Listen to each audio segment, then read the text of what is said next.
buenos días a todos. Les damos la más cordial bienvenida nuevamente al evento Empleo, Economía y Negocios de la 18º Encuentro Nacional de Laboralistas de la ANDI.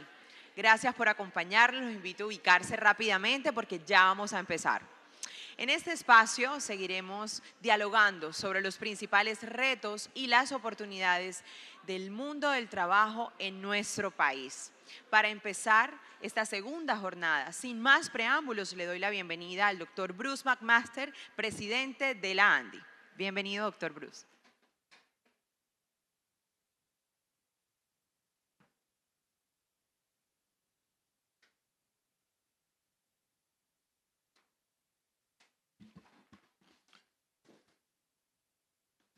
Bueno, muchas gracias, buenos días. Gracias a todos los madrugadores que están a las 9 de la mañana, en la madrugada de las 9 de la mañana, aquí con nosotros.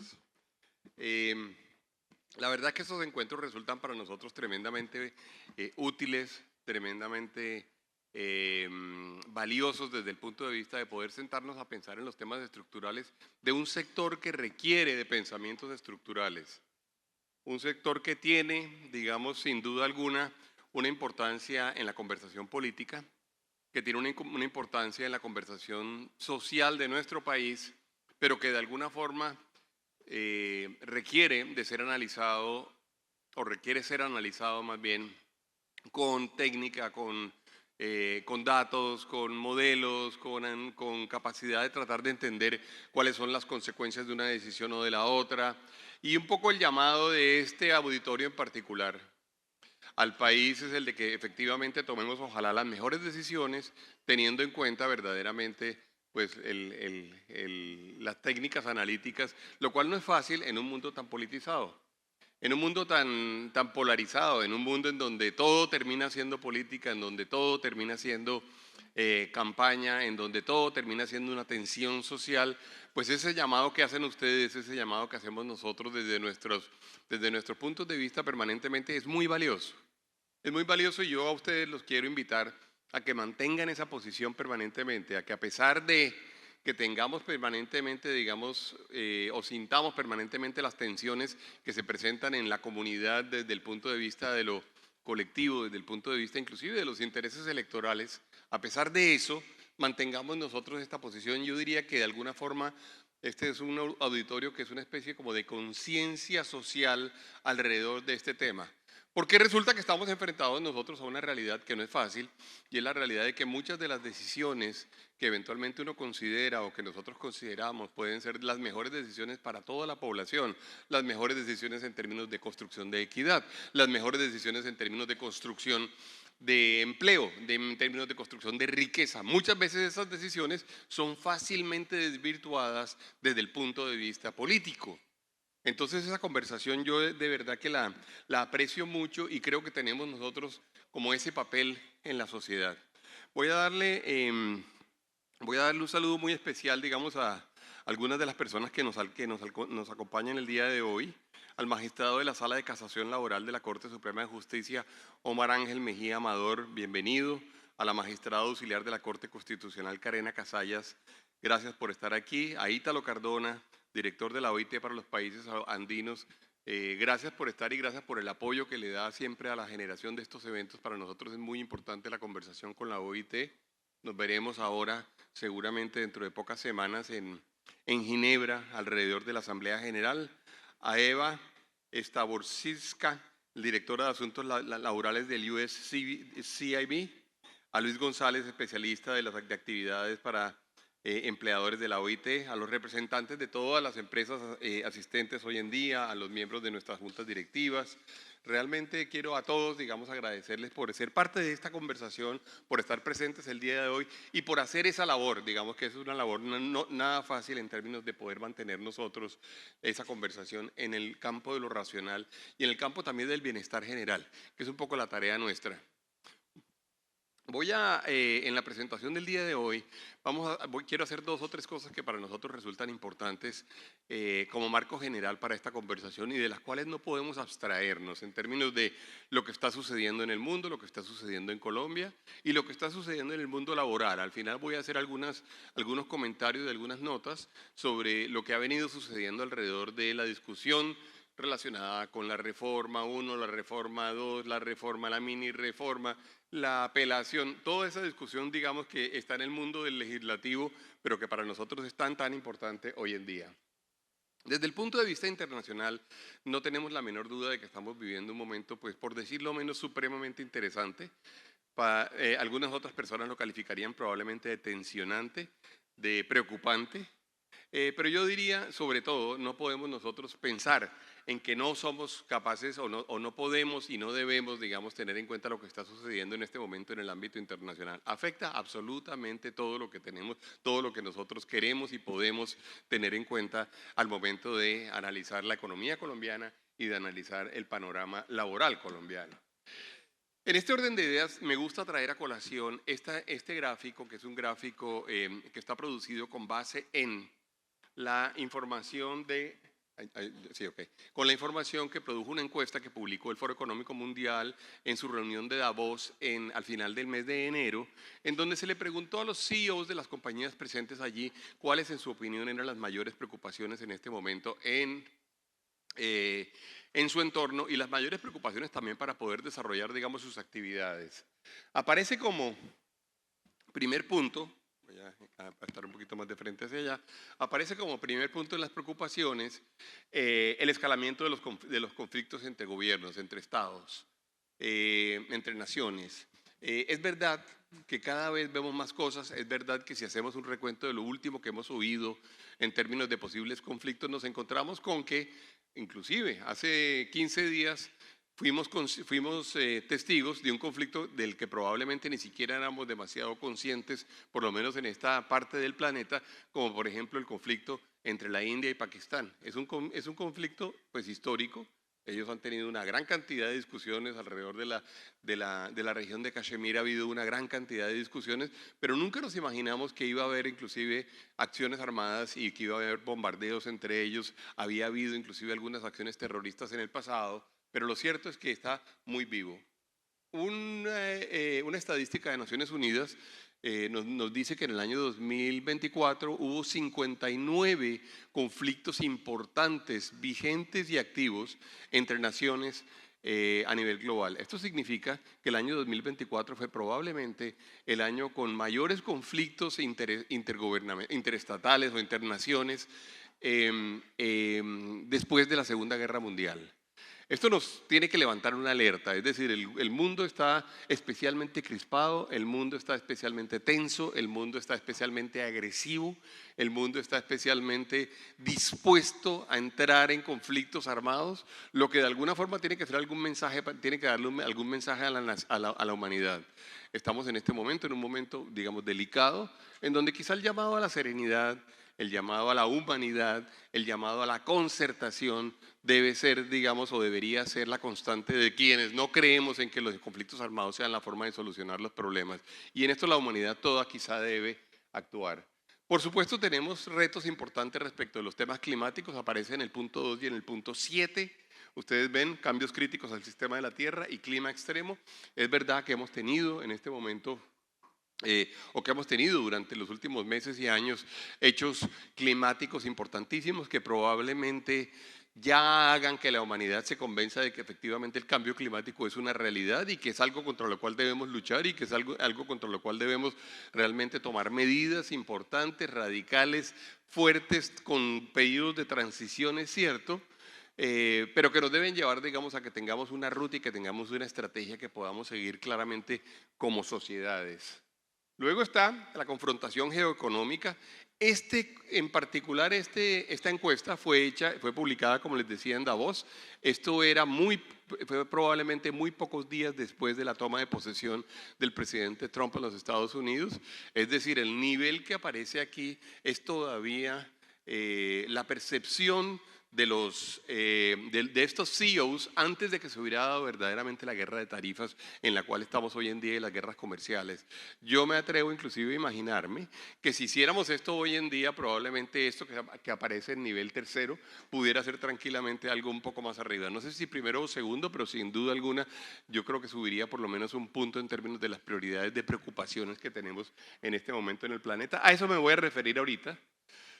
Luego está el tema de la evolución de la inteligencia artificial y especialmente, digamos, no tanto la evolución misma de la inteligencia artificial, sino la posible utilización maligna, digamos, de esta inteligencia artificial para producir desinformación. Entendiendo que la desinformación es mala para toda la sociedad, pero es mala especialmente para los países democráticos y es malo especialmente para las democracias y para los ejercicios democráticos. Maritza, ¿estás por aquí? Sí. Es que sabes, sí, quiero préstamelo. Perfecto, hola. Sí, voy a usar también este. Y es mala para los conflictos democráticos.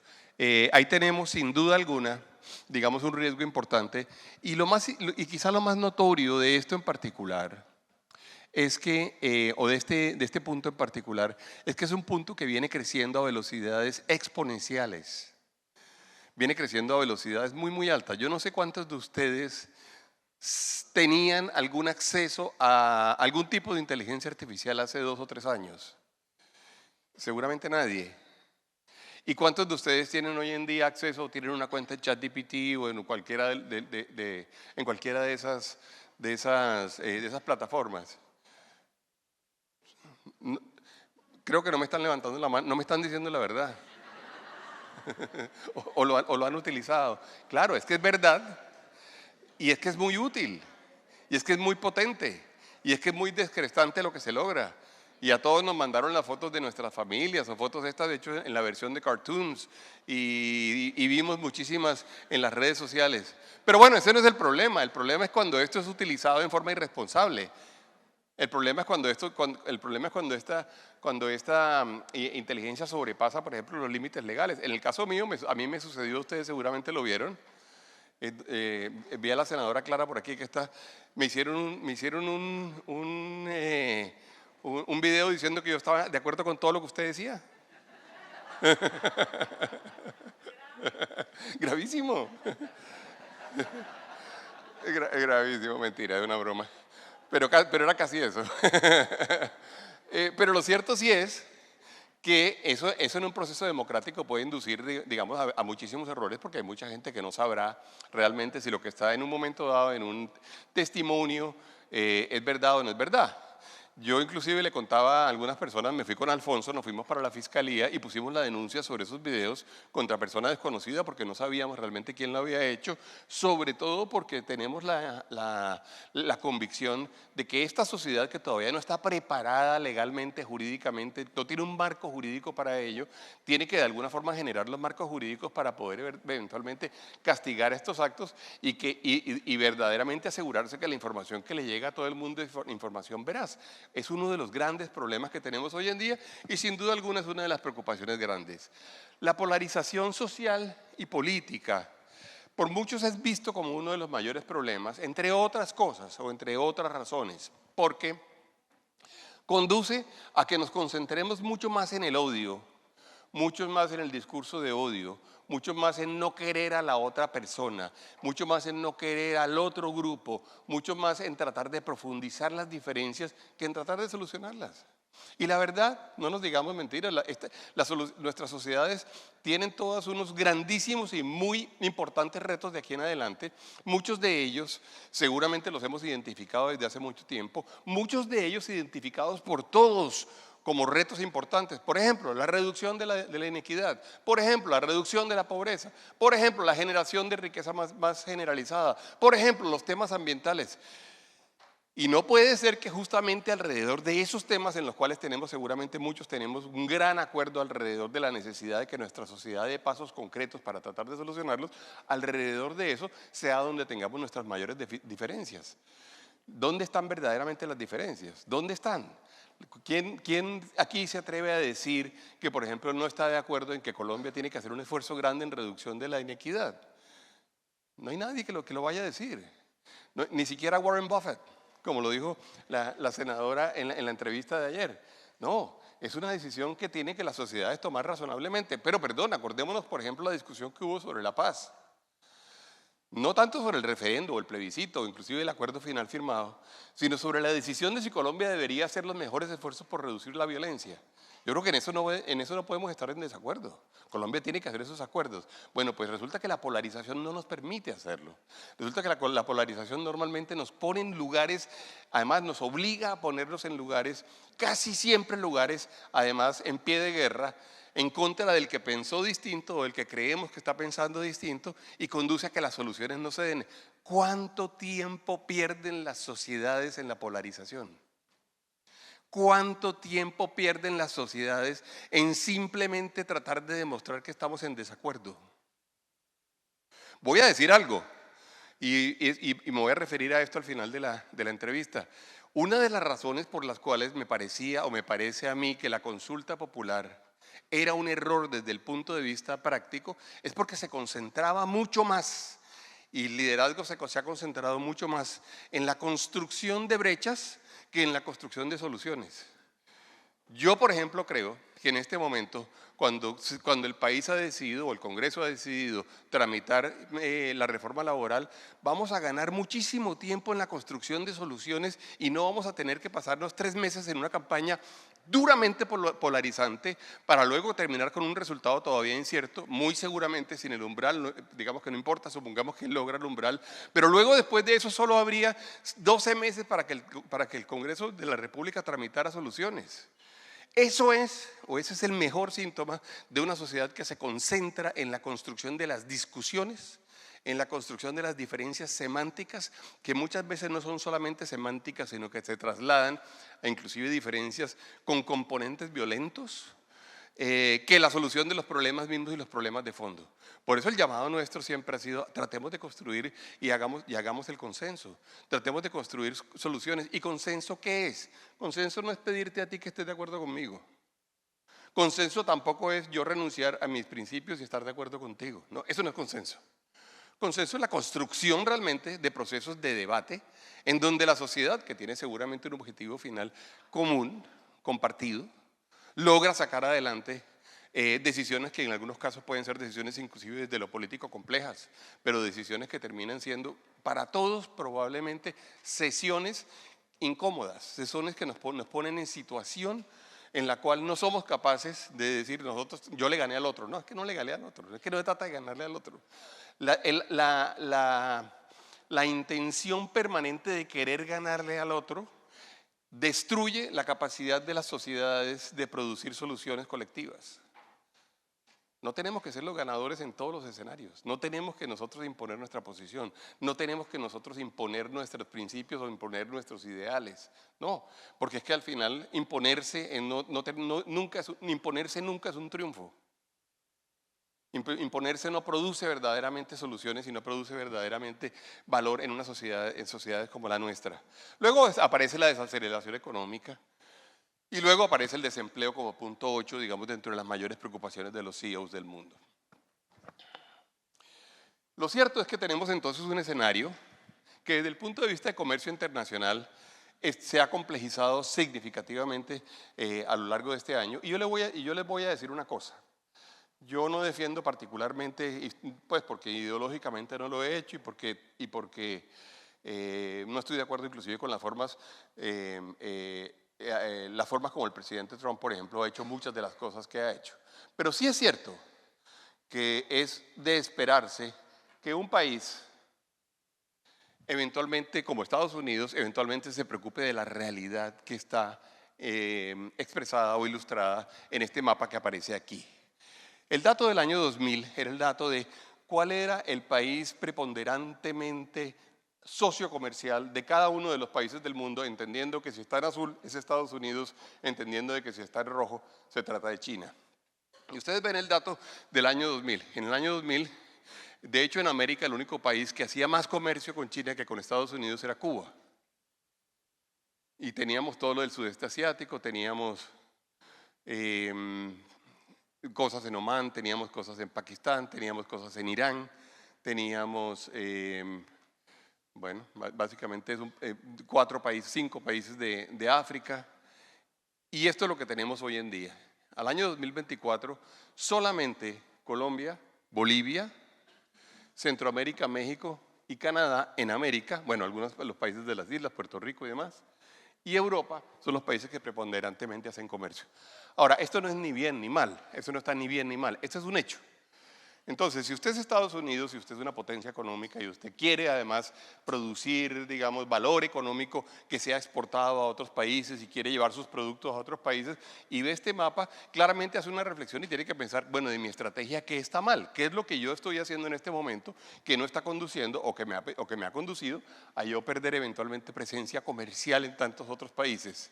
Primer punto. Segundo punto.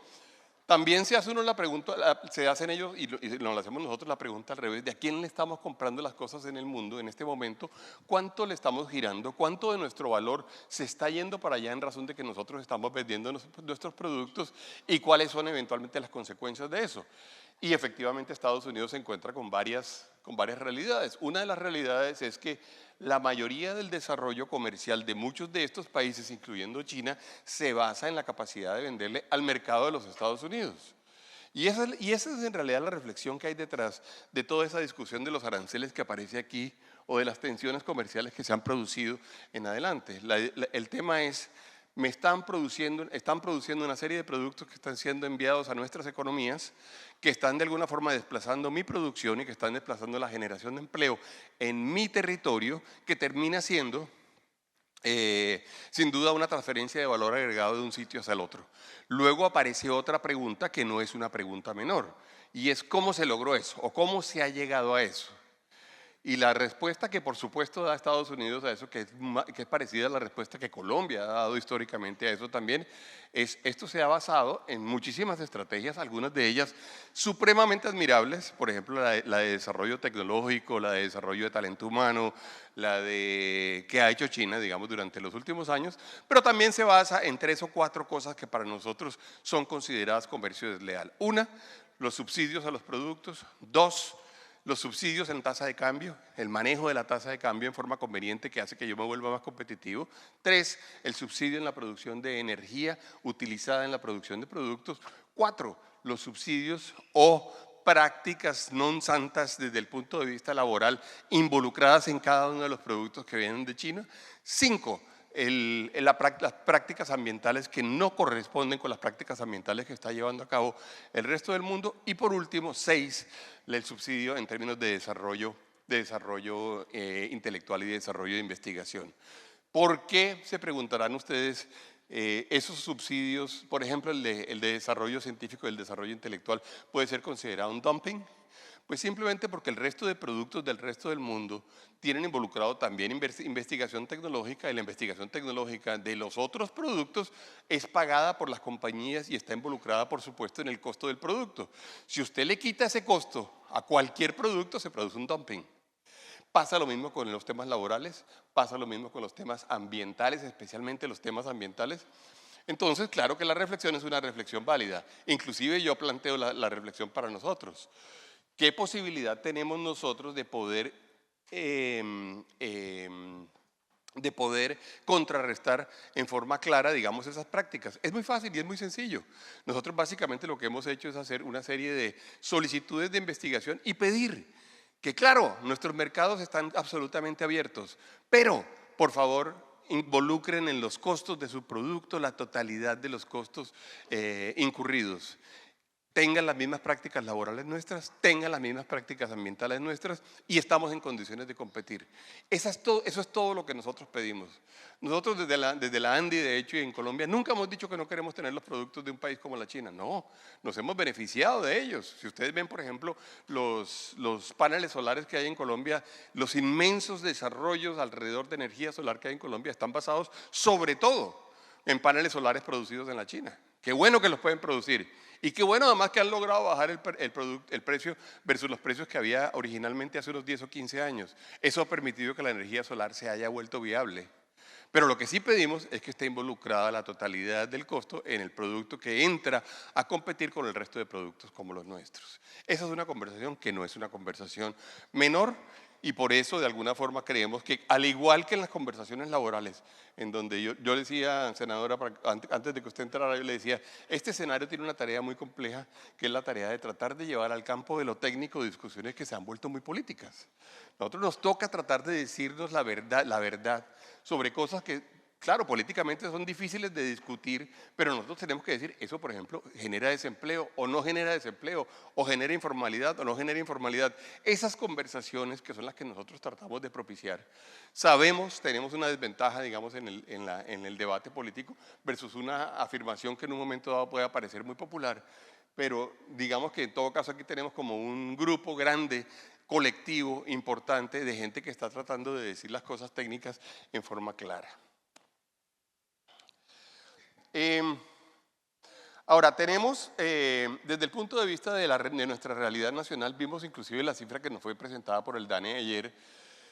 Es una cifra que, claro, es mucho mejor, digamos, tener una cifra del 2.5% en crecimiento que una cifra del 1.7% como fue la del año pasado, es del primer trimestre, y tiene, por supuesto, el efecto de la Semana Santa, que no es menor porque al final es un cuarto del mes que termina estando activo o no activo, digamos, en función de las capacidades productivas, pero tiene otra realidad que es muy importante, y es que en realidad lo que ha habido es un gran crecimiento del sector café. No sé si vieron las cifras de crecimiento del café y del sector agropecuario durante el último trimestre. Creció más del 32%. Realmente lo que tenemos nosotros en este momento es verdaderamente la bendición de tener una bonanza o de estar viviendo una bonanza cafetera significativamente más, mucho más, digamos, relevante desde el punto de vista de su peso en la economía que todas las bonanzas cafeteras del pasado. Mientras tenemos sectores creciendo al 1.2%, como el sector industrial, por ejemplo, del cual les estoy hablando, el otro creció al 32%. El sector agrícola creció al 7%. Jalonado básicamente por el café.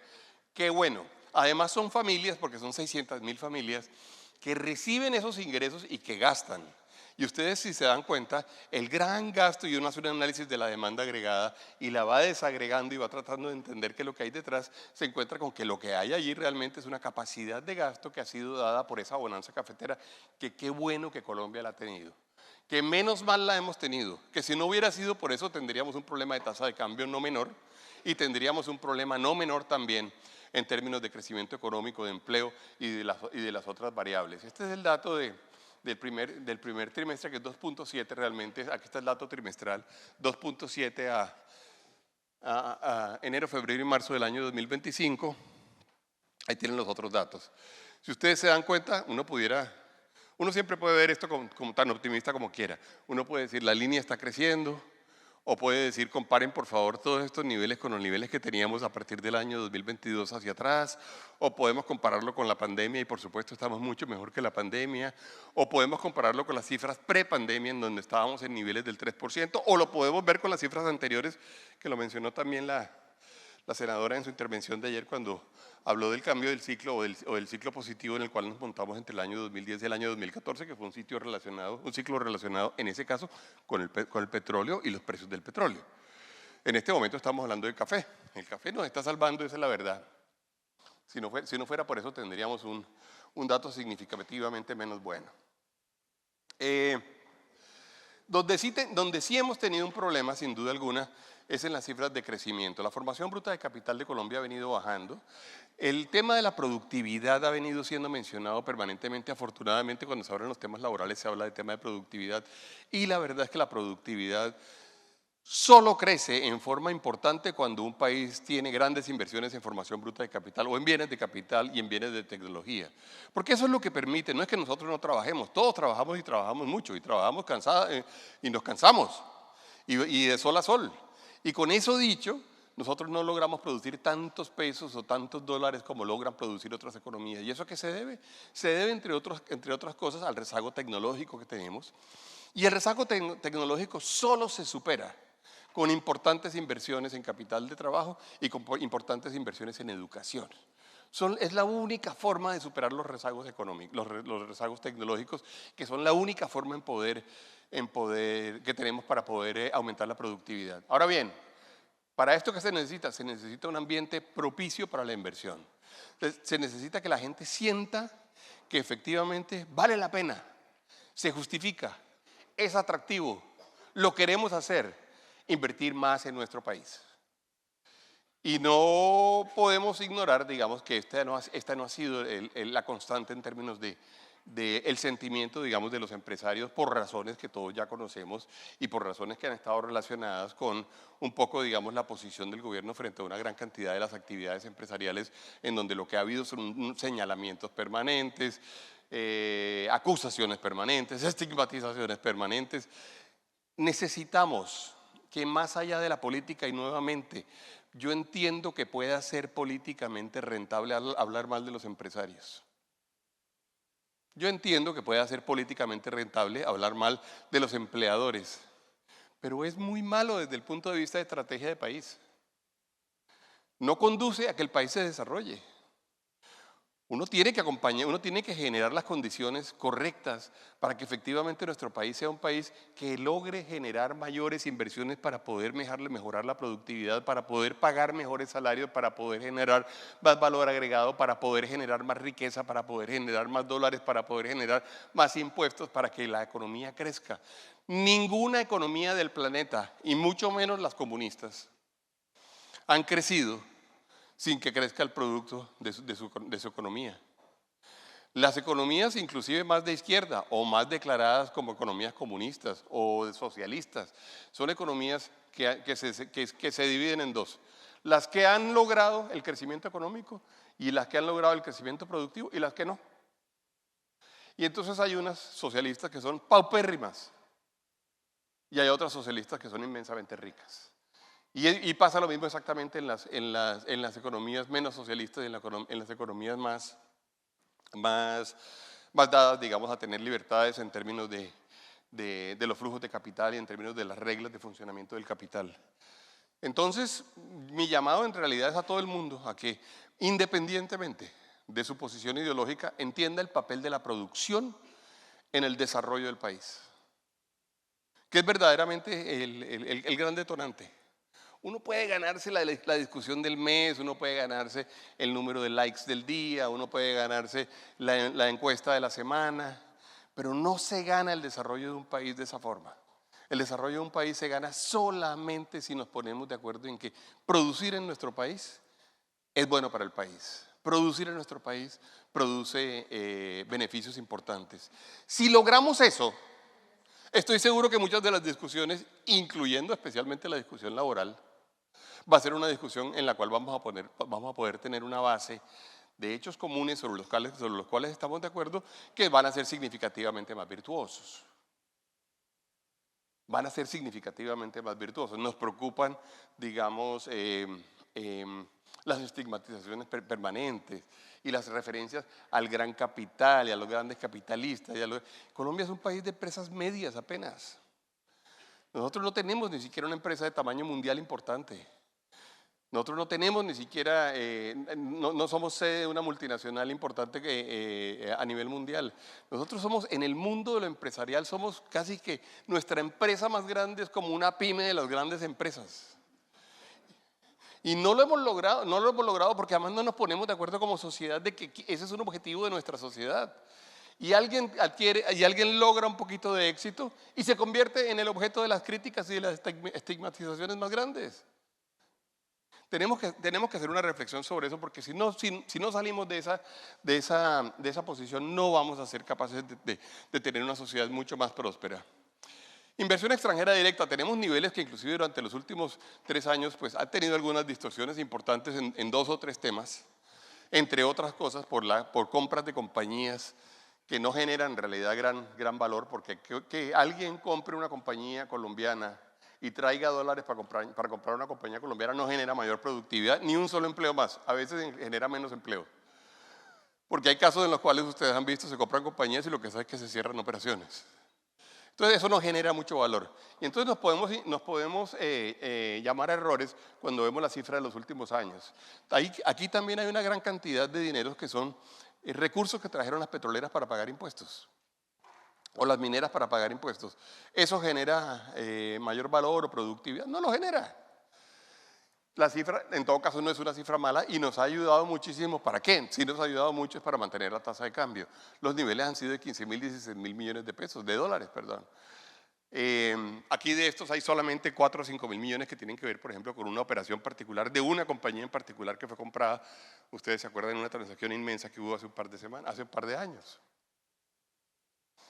Pero fíjense la formación bruta de capital, y esa es la conversación que estábamos planteando alrededor de la generación de productividad y de generación de riqueza. Como porcentaje del Producto Interno Bruto se nos ha venido bajando mucho.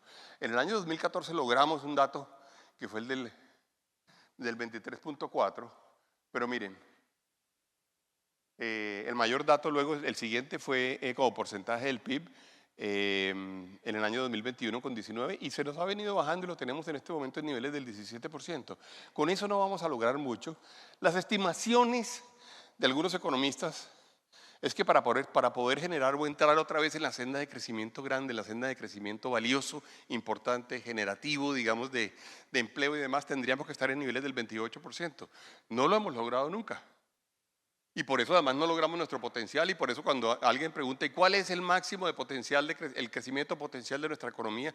El máximo dato que nos han dado hasta ahora es de 4.5%. Recordarán ustedes que era el que teníamos hasta hace unos 5 o 6 años, luego bajó a 3.5%. En este momento estamos hablando de 2.8%. Eso es muy bajo. Es muy bajo inclusive para siquiera, digamos, recuperar la brecha de retraso que tenemos en algunos frentes. Nosotros utilizamos estos gráficos tipo semáforo, básicamente por la utilización de los colores, en donde uno, pues básicamente en verde diría, ahí estamos teniendo, digamos, situaciones más o menos buenas, amarillo levantamos las alertas y rojo tenemos situaciones que requieren de atención especial. Y fíjense ustedes, esta variable que está aquí, producción de petróleo, se nos ha venido bajando y se nos ha venido bajando. Y ojo, porque esto es lo que más le vendemos a China, ¿no? Lo que más le vendemos a China realmente nosotros es petróleo y carbón. En realidad, mucho de lo que se está haciendo con la famosa ruta de la seda, por lo menos lo que está haciendo Colombia, es básicamente creando eventualmente infraestructura para eso. Y que entre otras cosas, me pregunto yo si eso era lo que quería realmente el gobierno, que se había opuesto tanto a los fósiles y que se había opuesto tanto a la producción de carbón, con tantos calificativos que ha habido alrededor de eso, pero que sin duda alguna son parte muy importante del sustento del crecimiento económico y de la actividad económica. La producción industrial ha estado en niveles verdaderamente malos, 18 meses muy malos, 2 meses medianamente buenos, durante los últimos 2 meses medianamente buenos, pero digo, 1.2%, eso no es bueno, o sea, es positivo, pero no es bueno. Las remesas se han convertido, digamos, realmente junto con el carbón, perdón, junto con el café, en el otro gran salvador de nuestra economía. Colombia recibe, por favor tengan esta cifra en su mente, Colombia está recibiendo cerca de 1.200 millones de dólares cada mes de colombianos que se fueron de nuestro país y que se han ido de nuestro país, que por cierto la cifra de colombianos que se van de nuestro país, yo no sé si ustedes la tienen presente, pero en el último año, en el año pasado fueron cerca de 1.200 colombianos por día. 1.200 colombianos por día se fueron de Colombia.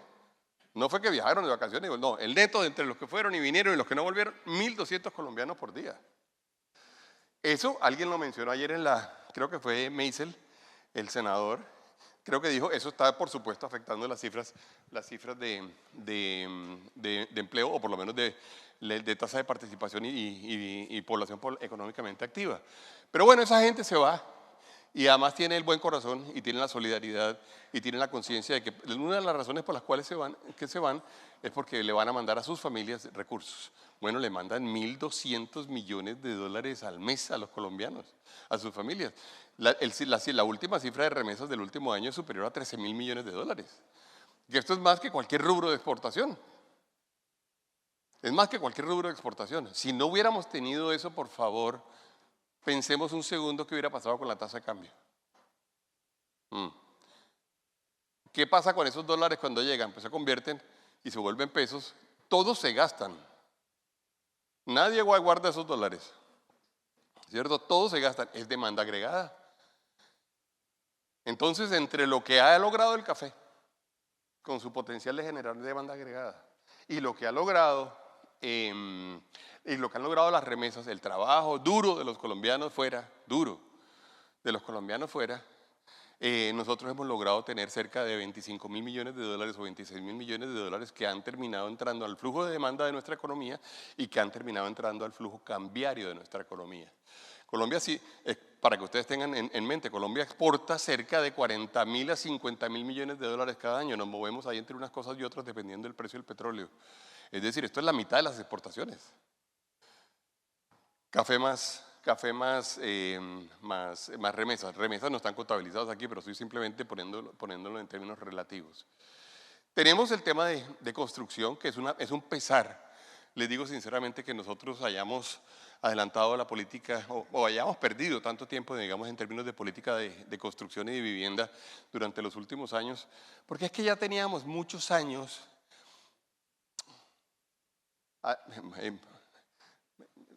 Estás aquí, entonces he hecho varias referencias a ti porque me importa lo que dijiste. Ayer dijiste una cosa que me pareció interesante porque hiciste la diferencia entre estructuralistas y keynesianos o estructuralistas y neoliberales, ¿cierto? Pero los estructuralistas de América Latina, y en el caso de Colombia, que fue un profesor nuestro, Lochlin Kerry, el profesor Kerry identificó que la construcción podía ser uno de los grandes dinamizadores de la economía, pero además que podía generar una gran cantidad de virtudes y de beneficios dado que le daba hogar a la gente. Haber abandonado la política de construcción y de vivienda y haber abandonado las políticas de subsidios de vivienda para lo que más necesita la gente, yo creo que ha sido uno de los errores más costosos que hemos cometido durante los últimos años. No solamente dejamos de darle vivienda a la gente que la necesita, porque si hay sin duda, si hay algún déficit importante en términos de equidad y en términos de bienestar de los colombianos, es la vivienda. Sino que además generamos muchísimo menos empleo y generamos muchísimo menos actividad económica y generamos muchísima menos demanda sobre este sector que está acá. Son 32 los sectores encadenados de la industria que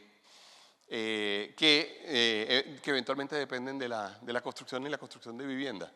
Entonces esta caída en las iniciaciones de vivienda yo no lo he podido comprender y no entiendo por qué. Porque en realidad se han empeñado en bajarlo y en no apoyarlo. Era muy razonable hacerlo. Era muy sensato, digamos, haberse dedicado a construir vivienda. Genera muchísimo empleo, le genera empleo. Además, el empleo que genera es un empleo que cada vez es más formal, tiene altos niveles de formalidad, pero además es un empleo de gente que si no hace eso no tiene muchas otras cosas que hacer. Ahí tenemos bueno, allá está el café, digamos, con un verde muy notorio al final. Luego, otro tema que me gusta, sobre el cual me gusta, digamos, que me gusta resaltar, es el tema de cuánto estamos pagando nosotros por la deuda, que es la gráfica que aparece al lado allá. Ustedes ven la línea amarilla más clara, porque hay una como naranja más abajo. La línea amarilla más clara, esa es Colombia. Y voy a solamente gastarme 20 segundos en recordarles esa línea que es. Esto es cuánto paga la deuda colombiana por encima de los bonos del Tesoro americano. Si se considera que los bonos del Tesoro americano son una inversión más o menos exenta de riesgo o con riesgo mínimo, ¿cuánto le cobran a un país como Colombia, dado que el riesgo es mayor, por los bonos? Pues bien, en junio del año 2021 estábamos pagando un poquito más de 200 puntos básicos, es decir, un poco más de 2%. Si los bonos del Tesoro americano pagaban 2%, nosotros pagábamos 4%. Esta se parecía mucho, digamos como ustedes lo ven allí, al dato de Brasil, que está en rojo o en rosadito. Era un poco mayor, y era mayor que el dato de Perú y el dato de Chile. Hay que decir que inclusive este dato, 4 años atrás, era exactamente igual, inclusive Colombia tenía la mejor calificación después de Chile en estos términos. Nosotros pagábamos cerca de 90 puntos básicos, es decir, 0.9 más que los bonos del Tesoro de los Estados Unidos. Pues bueno, se presentó la pandemia, se presentaron una gran cantidad de como ese electrocardiograma que ustedes ven ahí en el año 2000, que aquí arrancamos en 2021, perdón. Llegó me hubiera querido mostrarles lo de la pandemia porque en la pandemia se disparó todo el mundo, inclusive México estuvo muy cercano a lo que estaba Colombia, pero arrancó el gobierno, digamos enero, y en este momento, digamos, se comienza a presentar esta turbulencia. ¿Por qué se comienza a presentar? No porque el gobierno fuera un gobierno de izquierda, no porque el gobierno fuera un gobierno con ideas de centro-izquierda, no por eso, sino porque los mercados miden cuál es la probabilidad realmente de que me paguen mis bonos, de que me paguen mi deuda. Y comenzó a preocuparse por ciertas cosas. Comenzó a preocuparse especialmente por el riesgo que había en un momento dado de que se le cobrara a la salida de dólares un impuesto en particular que fue anunciado en un momento dado por el presidente de la República. El día que el presidente anunció eso, se presenta el pico que está allá cuando llegamos a 500 puntos básicos. Ese día fue el día que hubo un trino del presidente, donde el presidente dijo, ¿por qué no proponer, algo de este estilo, por qué no proponer que se cobre un impuesto del 10% sobre la salida de dólares? ¿Qué significa eso para las personas que nos prestan a nosotros? Significa que el día que hay que pagarle los dólares vamos a tener que pagar un impuesto, entonces qué riesgo tan grande y qué costo tan grande el que vamos a tener. El ministro Ocampo reaccionó con sabiduría y con urgencia y dijo, no, perdón, eso no va a pasar, no se preocupen, no sé qué. Y la gente creyó eso, el presidente no echó para atrás, pero el ministro Ocampo sí echó para atrás y le dijo al Congreso que no se hiciera eso. Y afortunadamente no se hizo porque eso hubiera sido la debacle. Pero bueno, desde ese momento, todo lo que ha sucedido en términos de noticias, especialmente noticias fiscales, han conducido a que nosotros nos separáramos casi que ya indefectiblemente de Chile, de Perú y de Brasil. Y hoy en día estamos pagando nosotros esa franja negra que ustedes ven entre, digamos, el promedio de las tres de abajo y la línea amarilla es, en matemáticas, si usted midiera la integral, es decir, el área que está ahí y la multiplicara por el saldo de la deuda y la multiplicara por lo que hemos emitido y la multiplicara, se encontraría con que durante los 2 últimos años hemos pagado más de 20 billones de pesos adicionales de crédito o de intereses que no deberíamos haber pagado. Ahí hay una muy buena parte del déficit fiscal. Esto lo estoy presentando aquí solo para la deuda externa. No lo estoy presentando para la deuda interna, es decir, para los TES. En el ejercicio de los TES, es decir, de la deuda interna, hay otro cálculo que a mí me gusta mucho, es un cálculo juicioso, que lo hizo Aurelio Suárez, el economista que ustedes oyen a veces en radio. Y Aurelio identificó que dado el saldo de deuda que tenemos en TES, es decir, en deuda interna, hemos venido pagando 2% más de lo que deberíamos estar pagando en términos de tasa de interés local, que multiplicado por el saldo de los TES, que es de 1.000 billones de pesos, es cerca de otros 20 billones de pesos. Es decir, les estoy hablando de que en realidad estamos extrapagando nuestra deuda en cerca de 30, les dije 20, pero 20 era para 2 años, entonces partámoslo por la mitad, cerca de 30 billones de pesos en intereses que no deberíamos estar pagando. Yo se lo dije un día al gobierno, yo les dije, ¿ustedes quieren solucionar el problema fiscal? ¿Ustedes quieren solucionar el problema que tenemos en este momento de las finanzas públicas? Hagan el esfuerzo, que yo entiendo que puede que no sea fácil hacer el esfuerzo de no decir cosas. O de decir cosas que puedan parecer tranquilizantes. Hagan el esfuerzo y ustedes cogen esa línea y la pueden bajar. Y si bajan esa línea, ustedes tienen un costo significativamente más bajo en términos fiscales y se ahorran todas las reformas tributarias que quieren hacer, todas las reformas tributarias que quieran hacer. Son 30 billones de pesos por año. Para un gobierno de 4 años, 120 billones de pesos. 120 billones de pesos que nos estamos gastando básicamente por no querer y por no apreciar, digamos, generar confianza, que deberíamos apreciarlo. En términos de los negocios, perdón, ¿qué pasó? ¿Qué? En términos del clima de negocios, lo que hemos vivido, digamos, es una situación que no es buena y que además de alguna forma es como el reflejo del hecho de que la inversión haya caído tanto. Y les voy a hablar de la línea amarilla. La línea de arriba dice cómo están sus negocios hoy en día. La línea azulita agua marina y la línea amarilla lo que le pregunta a la gente es usted cómo está viendo el futuro. Entonces ustedes se dan cuenta cómo le está yendo hoy en día, pues bajó. Pero estamos en niveles del 62%, que es significativamente más bajo que, por ejemplo, el arranque del 2022 y tal, pero bueno, ahí no hay el problema. El problema está aquí, porque esta línea es la que genera o no genera inversión. La gente está o no está convencida de que las condiciones son suficientemente buenas como para hacer una inversión en este instante y como para jugársela y tomar el riesgo en un país como Colombia. Bueno, ya les hablé de las remesas, de esto no me voy a referir más. Ahí están los datos, vean, 12.000 millones de pesos, 12.000 millones de dólares a 2024, este año están siendo un poco mayores. Ahora, hablemos por último ya de los temas laborales.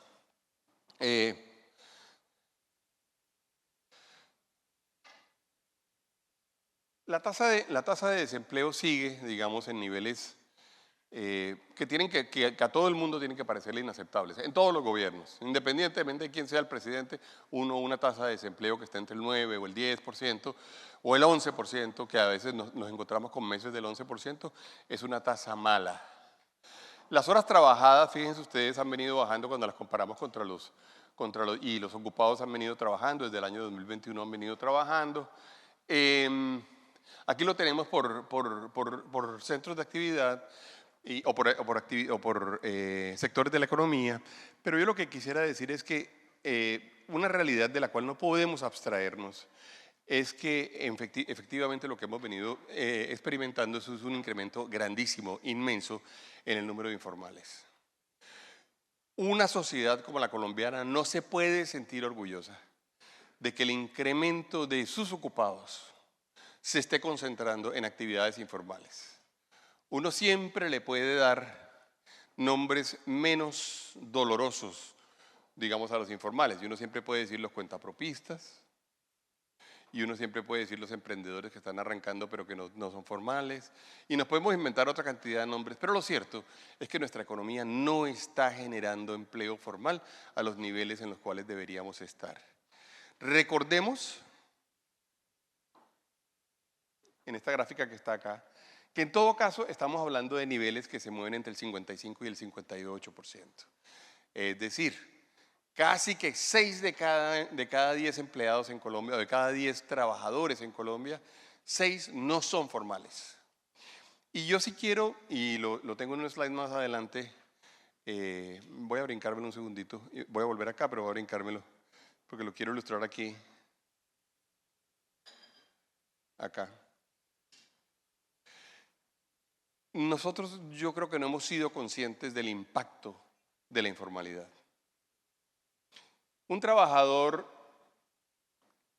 informal es un trabajador sin recargos nocturnos o dominicales, sin garantías frente a los accidentes de trabajo o enfermedades laborales, sin protección frente a las violencias y acoso, sin acceso al sistema general de seguridad social, con ingresos bajos, y ahora vamos a ver, ahí tengo una gráfica, digamos, donde se comparan los ingresos de los formales y los informales, sin prestaciones sociales, sin jornada laboral, sin vacaciones, sin descansos remunerados, sin auxilio de transporte, sin incrementos salariales, sin protecciones en materia de seguridad en el trabajo, sin protección a la vejez, sin protección frente al desempleo, sin protecciones familiares, sin participación plena y efectiva en la sociedad, sin capacidad de ejercer el derecho de huelga o los derechos que estaban contenidos, por ejemplo, en el capítulo ese de los derechos, de los derechos colectivos.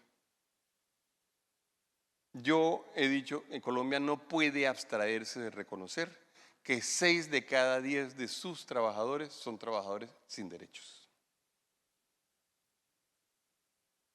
Sin derechos de ningún estilo. Y a veces nos damos unas peleotas con las centrales de trabajadores, con los congresistas, con los sindicatos, y decimos, pero digámonos la verdad, estamos hablando para un universo muy pequeño, para un universo que no es el universo, digamos, de la mayoría de los colombianos. Los colombianos son trabajadores sin derechos. Y la pregunta grande que hay que plantear, que se la planteaba yo a la anterior ministra del Trabajo, era, bueno, ¿y qué es lo que nosotros vamos a hacer para lograr reducir esta realidad? Yo lo he dicho en muchas ocasiones, digo, ese es el gran elefante blanco en la sala, el que no queremos, no nos interesa, nos negamos a verdaderamente reconocer, nos negamos a reconocerlo. Y todas las discusiones que nos damos, la consulta, no decía nada de los trabajadores informales. Y les aseguro que lo que se estaba esperando detrás de la consulta era que la votaran la mayoría de los trabajadores informales.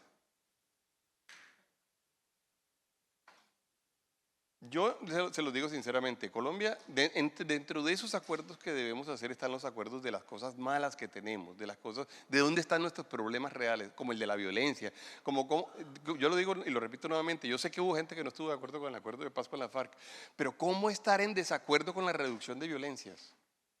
Yo no comprendo cómo uno puede estar en desacuerdo con la reducción de violencia. No me cabe, digamos, en mi espíritu pensar en eso. Tampoco me cabe pensar que uno habla de los temas laborales y se olvida de esta gente. Y se olvida de los desempleados también. Y se olvida de que 9% no es una tontería, de que 9% son 2 millones de desempleados. 2 millones de familias. Y se olvida de ello. Yo les digo sinceramente que nosotros estamos dispuestos a trabajar, y lo voy a decir porque era parte de lo que yo estamos dispuestos a trabajar de verdad, para sacar una reforma laboral ahorita con el Congreso. Vamos a sacarla y vamos a impulsar todo lo que podamos para que salga adelante la reforma laboral. Todo, nos vamos a meter en eso, de cabeza. Ya se lo dije, se lo he dicho a todos los congresistas de todo el espectro político. Pero no me deja de quedar, digamos, la gran preocupación y la gran angustia de que nosotros nos olvidemos de esta historia. Y es verdad, si ustedes me preguntan a mí desde el punto de vista técnico, que yo creo que inclusive la reforma puede ser que aumente los informales.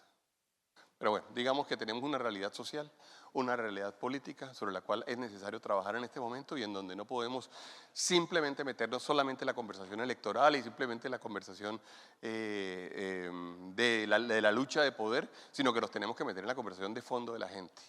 Entonces, yo de verdad que lo que los invito es a que nosotros, como colombianos, no importa en dónde está usted, no importa en qué parte del espectro político, no importa a qué se dedica, que pensemos en esto. No es sino ir a algunos, hay ciudades, y ustedes lo saben, en donde la informalidad es del 90%.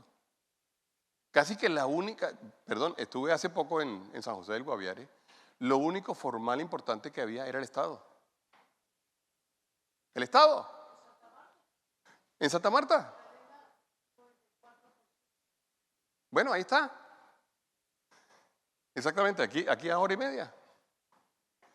Entonces, de verdad y entiendo, la solución es difícil. Claro, como el problema es grande, la solución es difícil, si no seríamos más tontos de lo que somos. Pero eso es un tema del cual no nos podemos olvidar.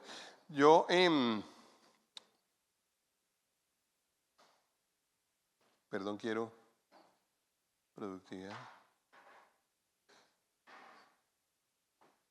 Quiero hablarles de este. Fíjense ustedes, además, la diferencia en ingresos entre los formales y los informales. Esta gráfica que aparece arriba es el ingreso laboral medio de los formales, que es cerca de 2.400.000 pesos. Y fíjense ustedes la gráfica de abajo, o la raya de abajo, que es el ingreso laboral medio de los informales. Esto es apenas una fracción del salario mínimo nominal. Una fracción del salario mínimo nominal. Y si ustedes ven, además, los porcentajes de población, que están en informalidad, aquí se encuentran ustedes con que, además, no es un tema ni siquiera de solamente un espectro o un estrato o un grupo de la población, sino que termina siendo un problema generalizado, pero adicionalmente, claro que afecta muchísimo más a las personas que han tenido menos capacidades de formarse, que normalmente son las personas, además, también en mayor condición de pobreza. Allá están por posiciones, fíjense ustedes, trabajadores familiares sin remuneración, trabajadores por cuenta propia, jornaleros o peones, como lo llaman en el DANE, empleados domésticos, patrones y empleadores 46%, obreros, empleados y particulares 29%.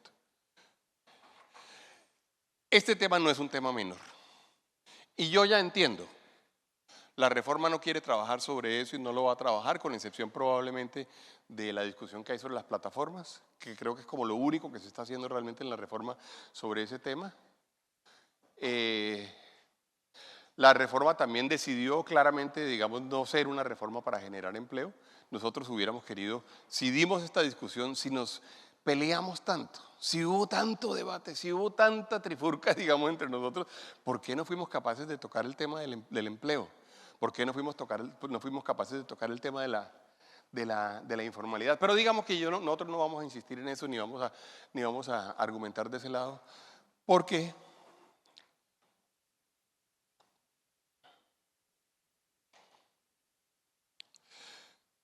Porque realmente en este momento nos tenemos que concentrar, y en este momento de la historia sí que nos tenemos que concentrar, particularmente estas próximas 4 o 5 semanas nos tenemos que concentrar en ello. Son 4 semanas y media, creo que las que tenemos por delante antes de que sea el 20 de junio. Yo creo que tenemos la responsabilidad de trabajar todos en que esta reforma salga adelante, salga bien, que atienda algunas de las preocupaciones que han sido levantadas y que han sido generadas desde el punto de vista social y desde el punto de vista político, siendo conscientes de que no vamos a estar solucionando, digamos, desde el punto de vista estructural algunos de los problemas grandes de nuestro sistema laboral, y en donde tenemos sin duda alguna que buscar un ejercicio de consenso, un ejercicio en el cual trabajemos todos. Nosotros habíamos tenido y habíamos traído digamos, como todo un escenario, que si la consulta de los liberales, que si la reforma de los liberales, que si la reforma, que si eventualmente se daba o no se daba la apelación. Yo les voy a ser absolutamente franco. A nosotros nos preguntaron que si se debería que si se debería hacer la apelación y se debería tramitar, y nosotros estuvimos de acuerdo. Me sorprendió muchísimo que la bancada de gobierno no estuviera de acuerdo con la apelación. No, claro, hasta que el ministro Benedetti dijo, cambiamos de opinión, vamos a votarla. Así fue, ¿cierto? Sí.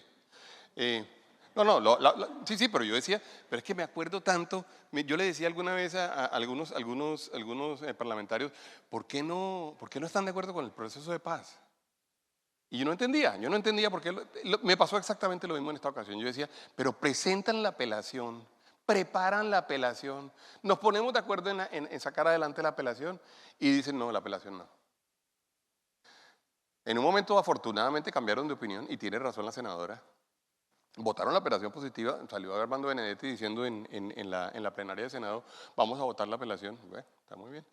Pero era una cosa muy sorprendente. A mí en realidad lo que me parecía que estábamos viendo allí era un ejercicio que había perdido de vista cuál era el objetivo principal que supuestamente todos teníamos, que era sacar la reforma laboral adelante. Yo le agradezco inmensamente al ministro Sanguino que haya venido ayer. Con el ministro Sanguino tenemos además una historia que él podrá dar fe de ello.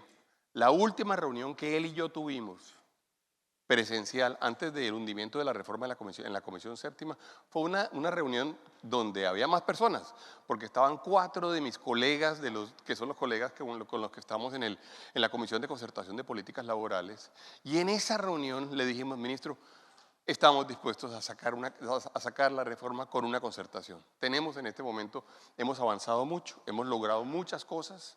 Le propongo que le hagamos una propuesta conjunta a la Comisión Séptima para que la Comisión Séptima pueda tomar una decisión. Así fue, y resulta, senadora, que la llamé el día siguiente, me dijo que no. Me dijo al día siguiente, no podía, me dijo, me gusta mucho, lo acepto, pero necesito verificarlo con el presidente. Y se fue a verificarlo con el presidente. Al 5.º día el ministro me dijo, no, el presidente no está interesado. ¿Perdón? ¿No está interesado de qué? ¿De concertar la reforma laboral? Prefiere irnos a un proceso como el que estamos ahora, de 4 meses para una consulta popular, y prefiere irse a un proceso después de 1 año para ver si el Congreso aprueba, si el Congreso adopta o no adopta las medidas que están inclusive en la consulta, que las podíamos haber aprobado en la reforma. Yo en realidad lo que quiero hacer es un llamado a todos para que nos acompañen en que logremos sacar una reforma. ¿Habrá quien me diga esto va a ser costoso? Sí, probablemente va a ser costoso. Habrá quien me diga inclusive puede ser que sea inconveniente desde el punto de vista de lo que usted acaba de decir, señor, no sea inconsistente, usted acaba de hablar del tema de la informalidad y ahora nos va a decir que lo acompañemos en el tema de la reforma. Pero yo sí creo que a Colombia en este momento le conviene eso. Colombia no puede entrar en un proceso de polarización mayor al que tenemos hoy en día.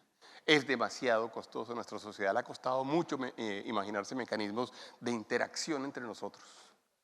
Es más, qué bueno que nosotros no hemos visto que haya habido un recrudecimiento de la violencia que todos sabemos existió en su momento en los años 50, en los años 60.